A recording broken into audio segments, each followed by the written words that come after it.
എന്ത് പറ്റി? കിളവൻ ഒളിഞ്ഞു നോട്ടത്തിന്റെ അസുഖം ഉണ്ടോന്നൊരു സംശയം. അതൊന്നുമില്ല, പാവം. അതെന്തെങ്കിലും ആവട്ടെ, എനിക്ക് വെറുതെ സമയം കളയാൻ യാതൊരു താല്പര്യവും ഇല്ല.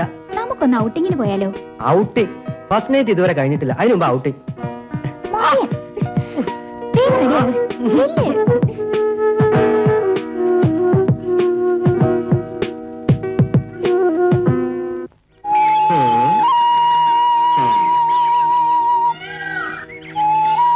എത്ര നാളാ നിങ്ങൾ ഇങ്ങനെ കഴിയാൻ തീരുമാനിച്ചിരിക്കുന്നത്? ചേട്ടൻ എന്താ ഉദ്ദേശിക്കുന്നത്? നിന്റെ അച്ഛൻ എനിക്ക് ശരിക്കും അറിയാം. എന്തും ചെയ്യാൻ മടിക്കാത്ത ഒരാളാ. നിന്നെ ഞാൻ സഹായിച്ചെന്ന് അറിഞ്ഞാൽ എന്റെ പൊടി പോലും കാണില്ല കണ്ടുപിടിക്കാൻ. മനസ്സിലായോ? ഇവളെ ഞാൻ എന്താ ചെയ്യേണ്ടത്? ഇവൾക്ക് ഞാൻ മാത്രമേ ഉള്ളൂ.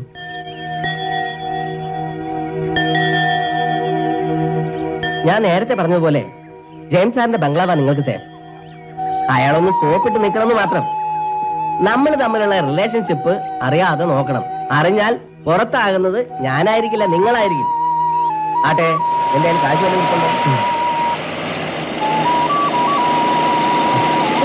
Thank you. നീ കാരണം എസ്ഐയുടെ ഏത്തക്കൊലയ്ക്ക് ഒരു ദിവസത്തെ ആയുസ് കൂടെ നീട്ടി കിട്ടി. വരട്ടെ.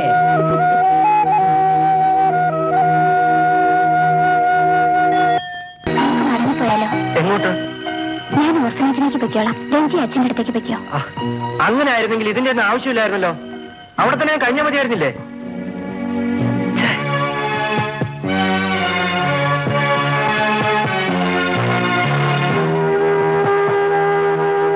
ആവശ്യമില്ലാത്തേക്ക് ചിന്തിച്ച് മനസ്സ് വെറുതെ വിഷമിപ്പിക്കണ്ട. ഇനി നമ്മളെ പിരിക്കാൻ ഈ ലോകത്ത് ഒരു ശക്തിയും കഴിയില്ല. രണ്ടും കൂടി ഒളിച്ചോടി പോന്ന സംശയമൊന്നുമില്ല. ആ കുട്ടി റിയലി സ്മാർട്ട്. രാവിലെ ചായയുമായി വരുന്ന വരവ് കണ്ടപ്പോ സത്യത്തിൽ റോസിനെ എനിക്ക് ഓർമ്മ വന്നത്. ഒരു കല്യാണം കൂടെ കഴിക്കാൻ തോന്നുന്നുണ്ടോ? You are still young.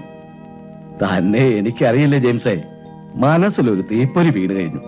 ഇനി അത് ആളിക്കത്താൻ അധിക സമയമൊന്നും വേണ്ട. Anyway it's good. ഞാൻ ആ തോന്നലിനെ പ്രോത്സാഹിപ്പിക്കേ ഉള്ളൂ. വരട്ടെ.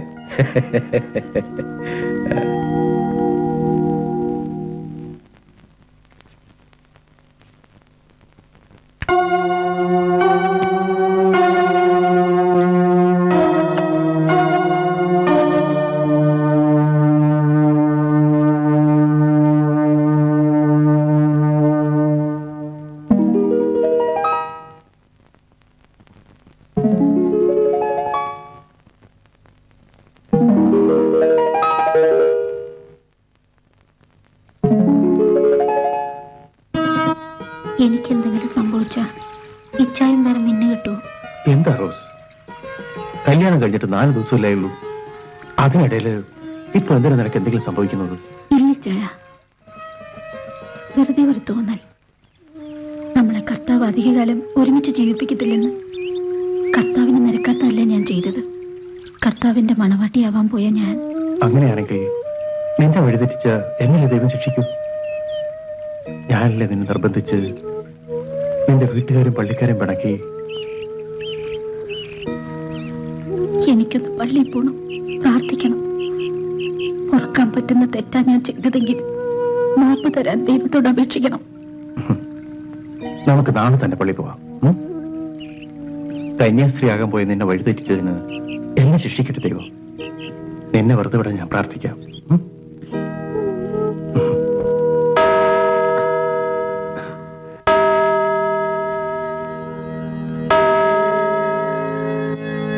ഒന്ന് ആലോചിക്കൂ റോസ്, നമ്മുടെ പ്രാർത്ഥന ദൈവം കേട്ടു. നിന്നെ അല്ലല്ലോ, കർത്താവ് ശിക്ഷിച്ചു തന്നെയല്ലേ, ഒറ്റയ്ക്കാക്കിയില്ലേ? വേഗം പോയി സാറിനെ വിളിക്കേ, വല്ലതും കഴിച്ചിട്ട് കിടക്കാം. സാർ ഇവിടെ വെള്ളം അടിച്ചോണ്ടിരിക്കുക. ഡെയിലി 3 എണ്ണം പതിവാത്രേ. എന്നാ നമുക്ക് വല്ലതും കഴിച്ചിട്ട് കിടക്കാം. എന്താ ഇന്നിത്ര ധൃതി? മനസ്സു മനസ്സിന്റെ കാതിൽ രഹസ്യങ്ങൾ മന്ത്രിക്കും മധുവി. എന്താ ഞാൻ ചമ്പി കുളവായിച്ചേ. ഏതായാലും വിളിച്ചതല്ലേ, ചെല്ലേ. നമ്മുടെ ഫസ്റ്റ് നൈറ്റ് അല്ലേ? അല്ലെങ്കിൽ ഞാൻ ഒരു അരക്കൈ നോക്കിയേനെ. ഫസ്റ്റ് നൈറ്റ് അല്ലായിരുന്നെങ്കിൽ രഞ്ജി പോവായിരുന്നോ? എന്താ സംശയം? നല്ല ഉഗ്രം പീസല്ലേ ആ പെണ്ണ്. ആ, നിന്നെ പോലെ ആയിരിക്കത്തില്ല. നല്ല എക്സ്പീരിയൻസ് കാണും. എനിക്ക് പണിയും കുറവായിരിക്കും. സീരിയസ് ആയിട്ടാണ് രഞ്ജി പറയുന്നേ. പിന്നെ ഇക്കാര്യത്തിൽ ഞാൻ തമാശ പറയണോ? എന്നെ എന്റെ അടുത്തേക്ക് വരണ്ട, അടുക്കളയിലോട്ട് ചെല്ല്. ആ,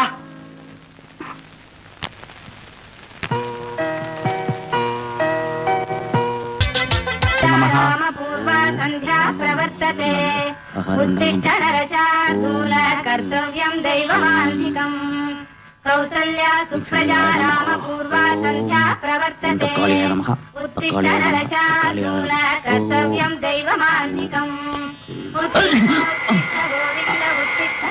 എന്ത് വേഷ കുമാരേട്ടാ ഇത്?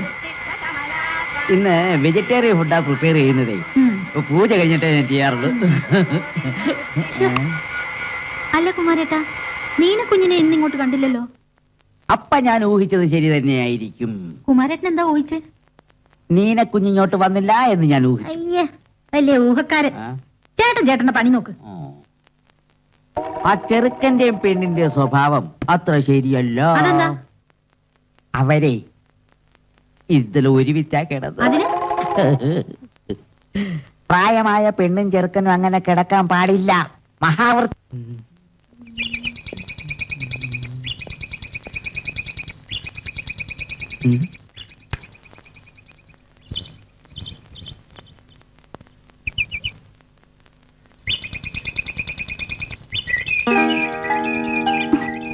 അങ്ങനെ ഇപ്പൊ വിളിക്കണ്ട.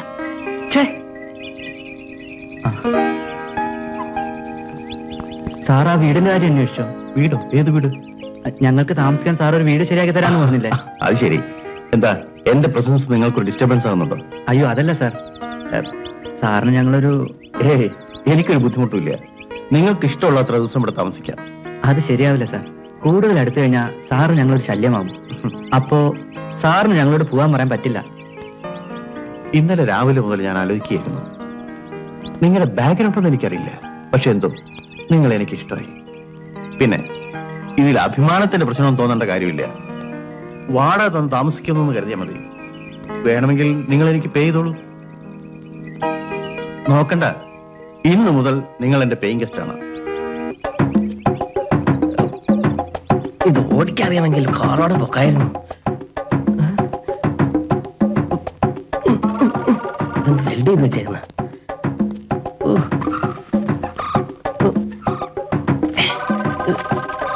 ഇത് ഡിക്ക് എങ്ങനെ മുന്നിൽ കൊണ്ടുവന്ന് വെച്ചത്?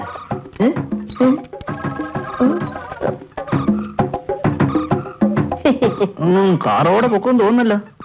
എടാ പൊന്നുമോനെ, എസ്ഐയുടെ വീട്ടിലെ വാഴക്കൊലമ പോയി ദിവസം ചാരി നിന്നാണ് എവരുടെ നൈറ്റ് ഷിഫ്റ്റില് കൊല പൊക്കാൻ തുടങ്ങിയത്.